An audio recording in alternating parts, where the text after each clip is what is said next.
Bonjour, je vous retrouve pour la troisième et dernière partie de la vidéo numéro 10 concernant la famille de Jupiter qui vont des lames 89 à 98. Alors je rappelle toujours que je puise l'essentiel des informations concernant la signification de ces cartes dans le livre officiel des créateurs de ce jeu, le Grand Oracle français, donc Fabien et Ludovic, que j'agrémente parfois avec mes expériences personnelles. Alors, la famille de Jupiter est composée de 10 cartes, à savoir la coccinelle, l'ouverture, le champ, le sceau, l'œuf, le pilier. Il y a le champignon, le bouquet, le pendule et la chapelle. Alors, Jupiter en astrologie est la planète qu'on appelle la grande bénéfique. Avec Jupiter, il s'agit toujours de chance, d'expansion. Quand une de ces cartes sort, il y a toujours une sacrée chance qui arrive donc au consultant, une opportunité, il y a de l'expansion, il y a des facilités pour que la personne puisse s'épanouir. Alors la personne a aussi confiance en elle, elle y croit, elle a foi en ce qu'elle fait, elle a de l'optimisme. Et donc, elle a envie d'avoir une expansion. Alors, le côté négatif de Jupiter, donc ça dépend des cartes avoisinantes, ça peut être justement une trop grande confiance en soi, donc on fonce sans trop réfléchir. Ça peut aussi indiquer un certain autoritarisme, parce que Jupiter peut aussi être un petit peu, des fois, intransigeant. Donc dans cette troisième et dernière partie de la vidéo 10, je vais donc interpréter les 4 dernières lames, à savoir la carte 96, le champignon, 95, le bouquet, la carte 97, le pendule et la carte 98, la chapelle. Alors je m'aperçois que j'ai un petit peu inversé. Voilà, excusez-moi, c'est les aléas du direct, on va dire. Alors avec la carte 95, le bouquet, il s'agit toujours de quelque chose qui s'épanouit, qui fleurit. C'est un cadeau, c'est une carte de générosité. Alors offrir des fleurs fait toujours plaisir, donc c'est aussi une façon d'exprimer son affection, son attention. Donc quand cette carte sort, le consultant peut s'attendre à avoir quelque chose de très agréable qui lui arrive. Alors côté amour affectif, ça peut être la déclaration d'amour, une demande en mariage, c'est la surprise agréable de la part du partenaire. Ça peut être la marque des générosités avec des cadeaux de la part des proches. Côté matériel et financier, ça peut être un don d'argent, un remboursement inattendu ou alors un gain matériel ou financier. Côté professionnel, ça peut être une prime, un avantage dans la fonction actuelle. Ça peut être également une offre d'emploi très intéressante. Ça peut être la réussite dans les examens, dans une formation ou alors dans un concours. Côté santé, bien-être, c'est une harmonie intérieure. Ça peut être l'équilibre du corps et de l'esprit. C'est une belle confiance en soi. Donc les mots-clés à retenir pour la carte 95, le bouquet, c'est cadeau, générosité, présent, c'est don, une surprise agréable, bienfaisance, c'est de l'altruisme, en tout cas c'est une carte de bonté. Avec la carte 96, le champignon, il s'agit toujours d'une sorte de découverte, de révélation. Alors vous pourrez constater que la petite étoile, donc la graduation subtile des auteurs, est tout à gauche, donc du côté droit de la croix blanche. Donc ça indique qu'il y a un côté un petit peu moins bénéfique que les précédentes cartes. Alors les champignons poussent toujours sous les feuilles des arbres, et les feuilles c'est toujours les expériences passées, donc on peut toujours penser que le champignon est un petit peu le fruit d'une expérience passée. Alors les auteurs indiquent que le champignon peut donc aussi révéler quelque chose que l'on ne savait pas, hein, qui vient d'être découvert. Et donc, c'est le côté mystérieux qui est relevé, hein.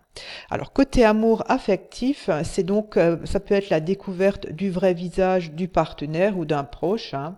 Le consultant découvre les véritables sentiments ou objectifs d'un proche, hein, à son égard, hein, ou alors ce qu'il pense de lui. Ça peut être aussi un secret de famille qui est dévoilé.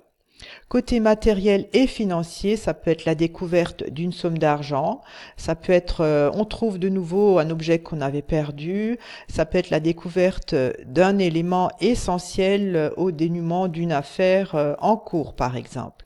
Côté professionnel, c'est le secret professionnel, ça peut être aussi la vocation professionnelle qui est découverte.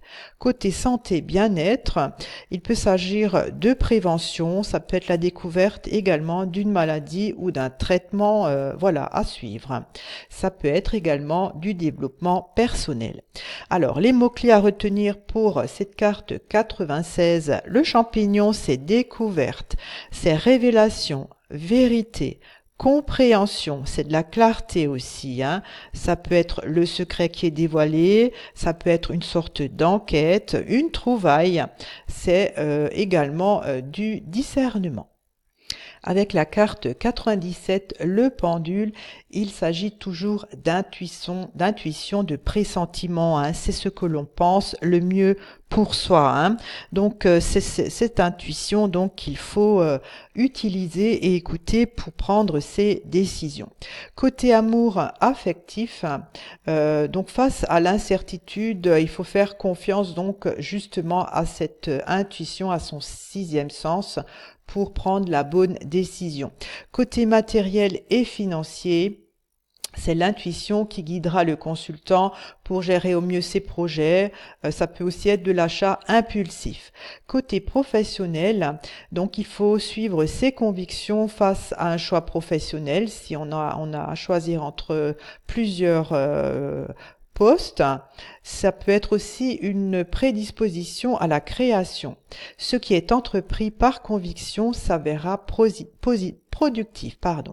Côté santé bien-être, c'est une prise de confiance en soi dans la quête du bien-être. Ça peut aussi être, on est très réceptif aux émotions des autres, hein. Ça peut être un don médiumnique, ça peut être des rêves prémonitoires. En tout cas, il y a prédisposition à la clairvoyance. Alors, les mots-clés à retenir pour cette carte 97, le pendule, c'est donc de l'intuition, c'est du pressentiment, c'est de l'instinct aussi, hein. Ça peut être une prévision, de la prémonition, du sixième sens, de l'empathie ou alors de la clairvoyance.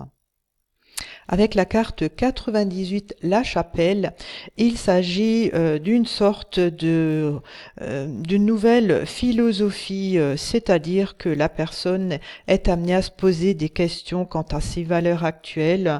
Ça peut être aussi une introspection personnelle, hein. Donc il y a une nouvelle sagesse qui prend forme.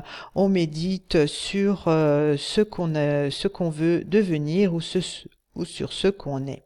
Côté amour affectif, ça peut être une réflexion profonde sur soi ou sur le partenaire. Pour le célibataire, cela peut être l'envie de se poser, de repenser à sa situation. Il y a une symbiose parfaite dans le couple également. Côté matériel financier, c'est retour vers l'essentiel. La priorité n'est plus trop le matériel. La soif d'argent laisse à la place à une quête immatérielle. On a plus envie de se sentir bien dans sa vie que de posséder énormément de choses. Côté professionnel, ça peut être un profond chamboulement, une nouvelle vision du travail qui est abordée d'une manière un peu plus philosophique.